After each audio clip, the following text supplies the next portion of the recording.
it's Rebecca Levis coming to you from San Diego. We're going to study the Torah together, and this book is the heart of the Torah. And we remember, if you look back, it started with the priesthood and the way to worship. But it ends with blessings and curses. And you're like, what? Is God trying to just scare him into obedience? What is the purpose of ending the heart of the Torah with curses and blessings? Oh, there's a reason God did that. So join me today and let's get started and look at the scriptures through Hebrew lenses. And so let's begin in the book of Leviticus 25:1 through chapter 26, verse 2. So today's teaching is all about the year of the Shemitah and the Jubalee. Now, these are really important concepts in Judaism, and they apply to us today because of the spiritual significance of what this is trying to teach us.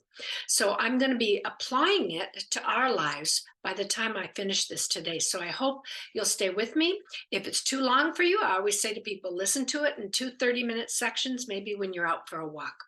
So this is about God's laws and how men are to get along in society. And what is it that they're trusting in while they're living? Are you trusting in man? Are you trusting in yourself? Or are you trusting in the God of Israel? This is what we're going to be looking at today. So Moses is on the mountain of Mount Sinai when these words were given to him. Now, I love the word for mountain in Hebrew. It's har, hey, resh. Behar, on the mountain, is when God spoke to him words for his bride, Israel.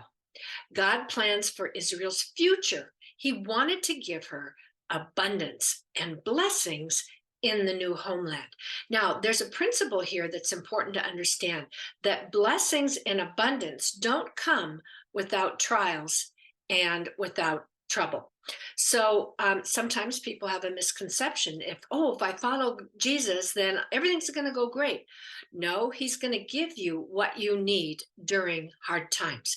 And boy, could we use this message today, considering what's going on in America right now. So interestingly, there's another word that has that same root as har, mountain, and it means to make pregnant. The word hara. They just added a hey on the end. Now, what does that have to do with anything? Well, remember, we said words that share common letters will have a nuance.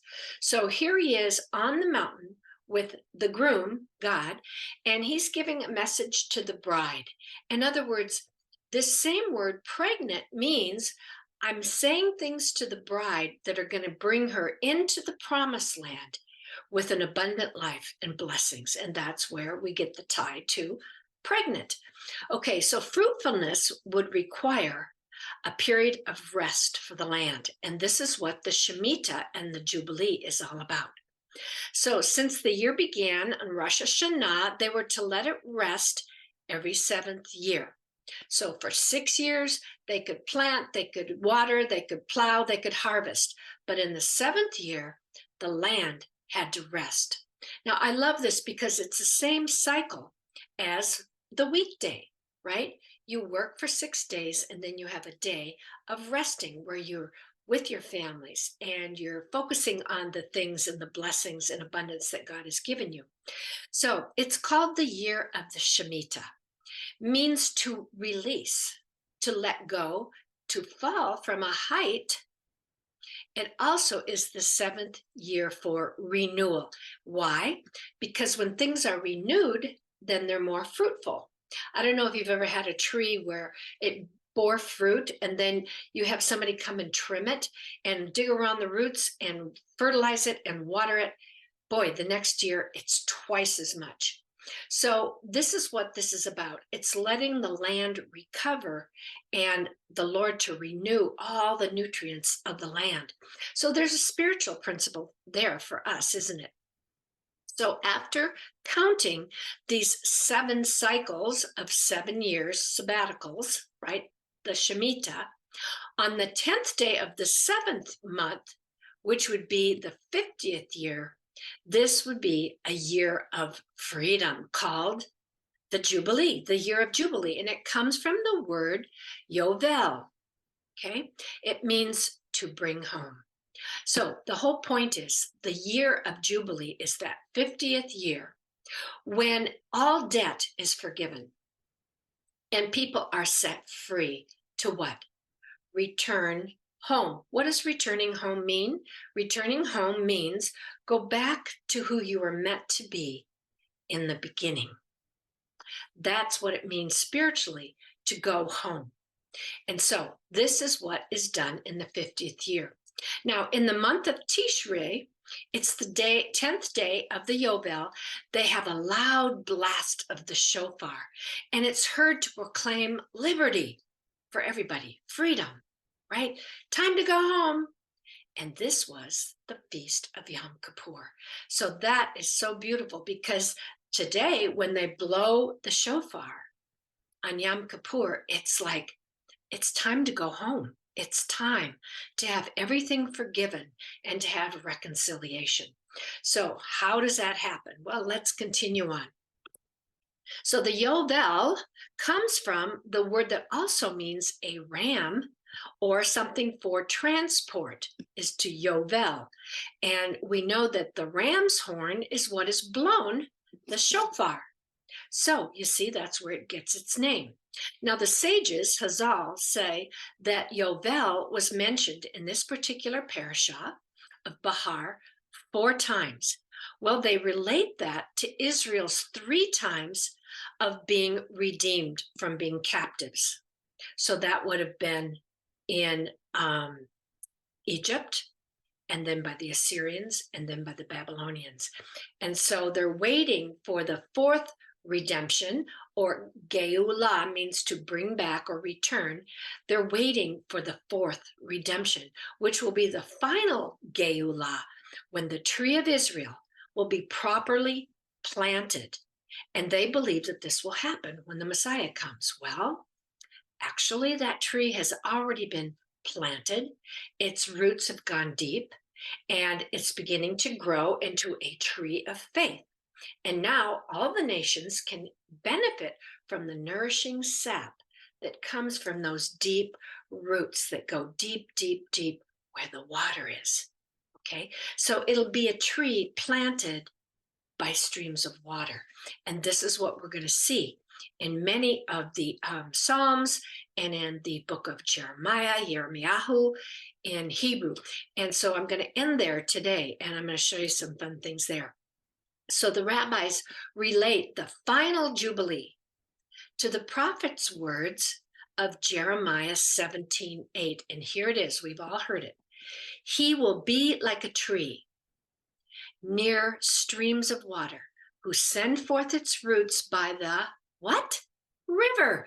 And look, it's the word for a river. Why? Because Jubilee means to bring home or to transport back. So that's the name of a river, because it starts on top of the mountain and it brings it down into a body of water, and then it evaporates, and then it goes back up into the skies, and then it comes down again as rain, and it's that beautiful cycle of the rain. So it's the same word. Yubal, Yubal is a river in Hebrew. And then it goes on to say it does not notice when drought comes.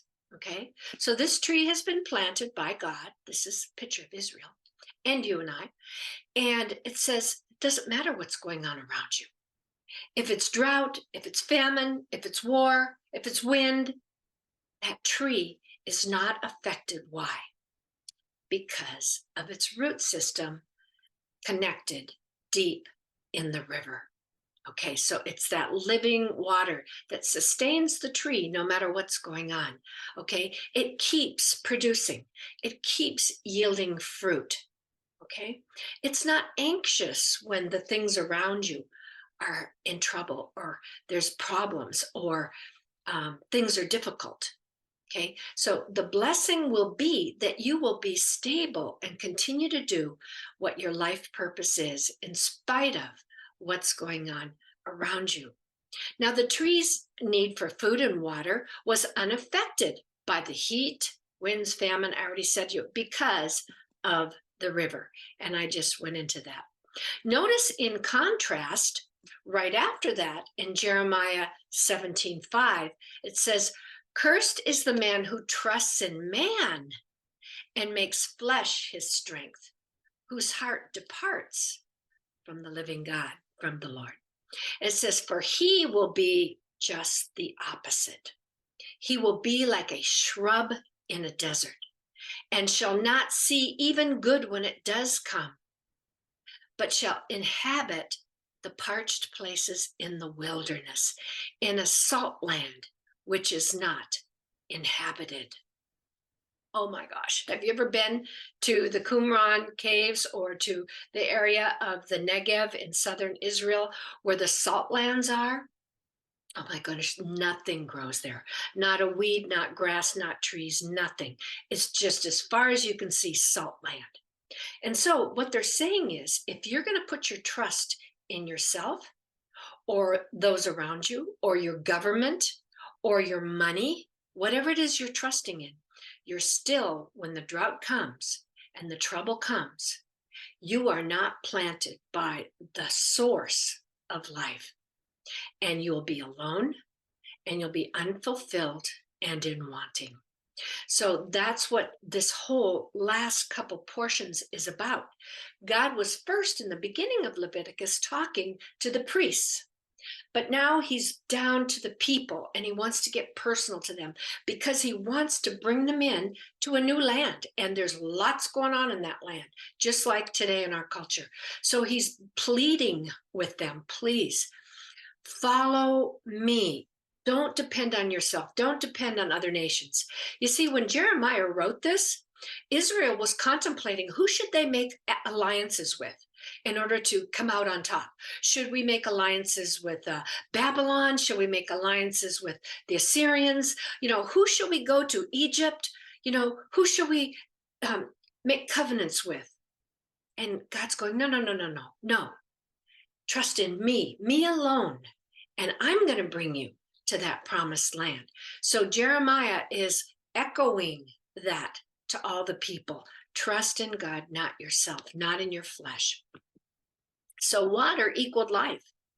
John 4:10, Jesus said to the woman at the well, "If you knew the gift of God and who it is that asks you for a drink, you would have asked him and he would have given you living water," meaning Jesus was the source of life. Jesus was the one who fulfilled. Jesus was the one to give blessings, which was what? Freedom and release spiritually from bondage. And the bondage is sin and death. So that was what Jesus was saying here. So you can see how you can transfer all of this right into the spiritual realm. So Yeshua also compared his kingdom to planting trees near streams of water. So the roots would be sent forth, there's the word again, and would be strong enough to withstand anything. Someone who trusts in Adonai will be known by their continual production of what? Fruit. At the right season, the right place, the right time. And I always say to people, if you've got good root, you'll produce good shoot and then good fruit. And you'll continue to be productive, even though things around you can be confusing and in turmoil. You just keep your eyes on Jesus. Keep your eyes on your calling. Keep your eyes on your lane. What does he have you doing that he wants you to keep on being faithful to? And that's a word for all of us, right? So the rabbis see the word Yovel, interestingly, in Psalm 149:3, relating, once again, to the Messiah. It says, "With the drum and harp, let us make music to him." Here's what it is in Hebrew, that same verse. The year of the Yobel is one of the greatest messianic signs. So they say, we're going to have drum and harp. We're going to be celebrating, relating to the Messiah when he comes. So look, they go, oh, look, that's exactly the Yovel. It's the year of Jubilee. Because you see the first letters in this, let us make music with drum harp to him. It's right here. Okay, see the Bet, Vav, Yod, Lamed. Those are the 4 letters in the word Yovel. So there it is. That's how the rabbis study the scripture. I think it's beautiful. So in the Jubilee, the slave is released, and that's servant, not slave like we think of, back in the South.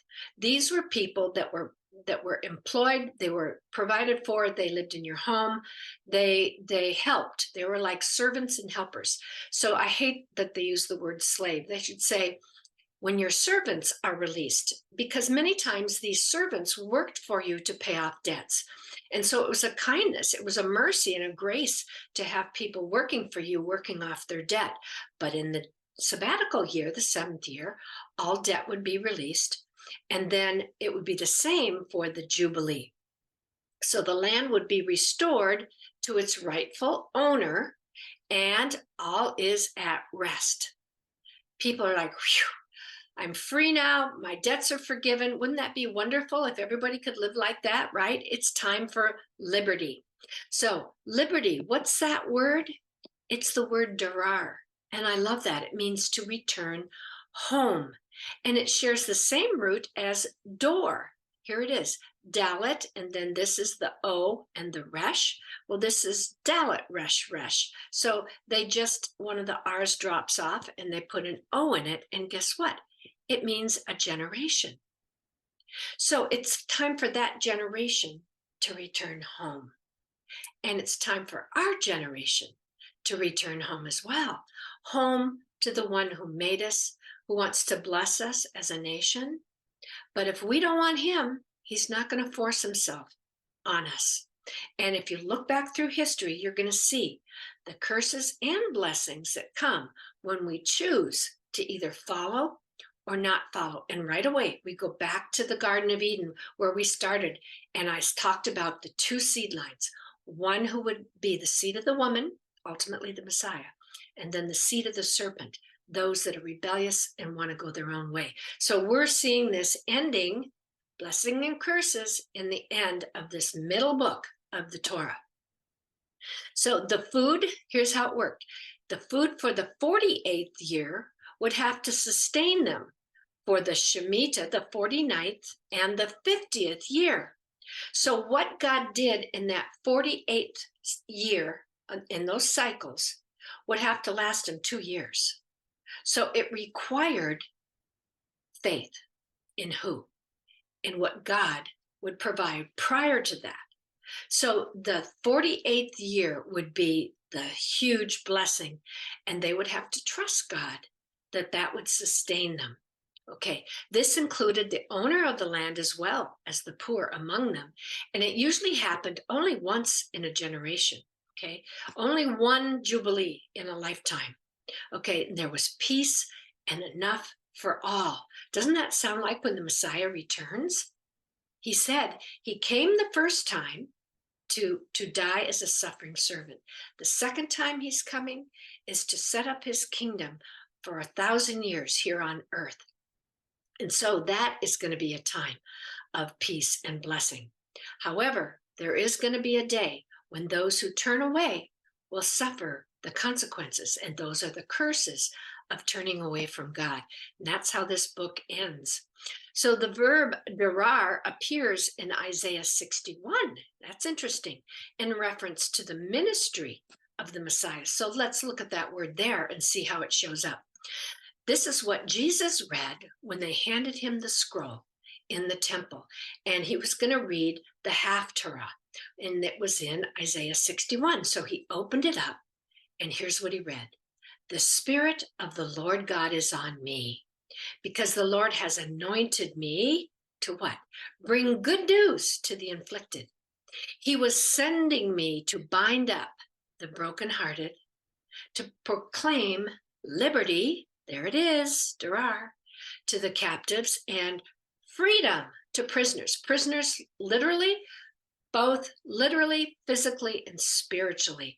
Jesus was setting people free from demon possession, from injustice, from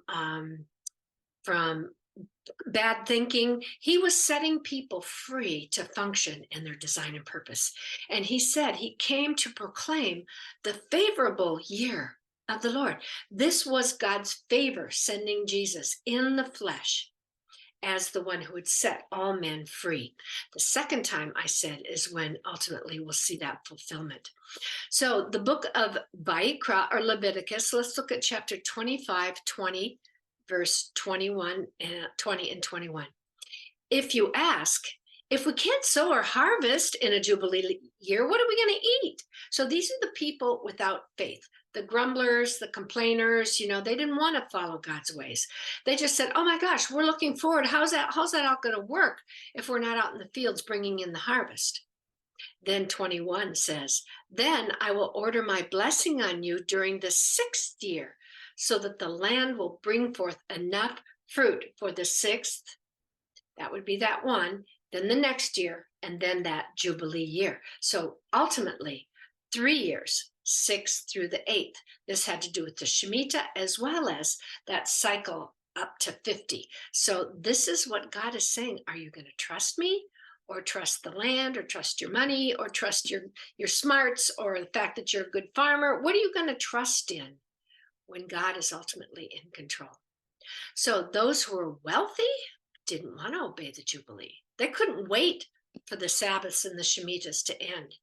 The new year began on Rosh Chodesh, the sighting of the new moon, and they could once again then sell their produce. And this is what they wanted.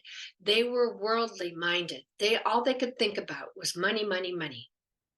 And that's exactly where we are today. Those with the power and the purses are those that have the power. So let's look at Amos 8:5. When will the Rosh Chodesh be over, so that we can market our grain, and the Shabbat, so we can sell our wheat? You measure the grain with unequal measures, so you can cheat others. This is what the prophet Amos was saying about those same people that didn't want to trust God. This was because they used price gouging and uneven scales. So see, they didn't want the Sabbath or the Shemitah or the Jubilee, because that meant loss of money and power. And so the prophets were talking about that, the prophet Amos. So look at James 5:4 in the New Testament, the Brit Hadashah. The wages you have fraudulently withheld from the workers are crying out against you. You have led a life of luxury and self-indulgence in a time of slaughter, meaning there's so many needs around us. And are we focusing on ourselves, or are we looking out and saying, Lord, how can I help others with the blessings you've given me? So he calls it a time of slaughter. You have gone on eating for yourself, me first mentality, right? Things today are wrong and unjust. But God sees. Don't think he doesn't see. He sees it all. And with faithful prayer and God's perfect timing, God will again make all things right. And he uses us in his kingdom here on earth now to help bring about that healing of others. And he will redeem the land and the people. And once again, his name will be glorified in his second coming. And I believe today there's a whole generation of people who are hungry. They don't know who they are. The things of this world have not satisfied them. And so they're inventing ways of doing evil to try to fill that void inside. And they're trying to find their own identity. Our identity is all ultimately found in the one who made us, the one who died for us, the one who redeemed us from that life of sin and death in order to be all he wants us to be. But unfortunately, we look around at people around us and we compare ourselves and, oh, I'm not as beautiful, or I'm not as athletic, or I'm not. So, oh, who am I really? The world's not giving me any kudos. So, oh, I guess I'll just be something else. And maybe I'll find satisfaction there. However, I've talked to those same people and they're not satisfied. Matter of fact, one young man who said he was sexually fluid, he ended up sharing with me that he really hated himself and never saw his place among our culture. And that made me so sad. I tell you, I had tears in my eyes and I just gave him a huge hug and I said, "You have value. God has a purpose for you. Satan wants to rip you off and get you to think that you're not functioning in your design and purpose. So trust in the Lord. Trust in the Lord. I have no doubt that my words made some impact in his life. If not now, then perhaps down the road, those words will come back to remind him of who he really is. So if we evaluate our culture, we can compare it to the land that's never given rest. It's being abused, right? Unable to rest. We've overpriced things and overworked things and overvalued things of this world. But what God cares about are the weightier matters. Just like in agriculture, there was a loss of good topsoil. I call it truth, which leads to erosion of the land. That's the same thing that's happening in our culture, socially, morally, spiritually, in every way. Is that the land is being overworked and nothing is being restored to its original condition. So it's just this slide downhill. And it's deception and it's apathy among the people. Erosion occurs when we're in California, fire season. They're always looking for the trees with the deep roots that can hold the land together and keep those mudslides from going. Well, that's the same thing spiritually and emotionally. If our roots aren't solid and if we're not producing fruit, then we're going to be swept away in the mud as well. So there's a lot of principles here with soil and water and root systems and trees. So this is how God teaches his kids. He used the things that are seen to teach us principles that are not seen in the spiritual realm.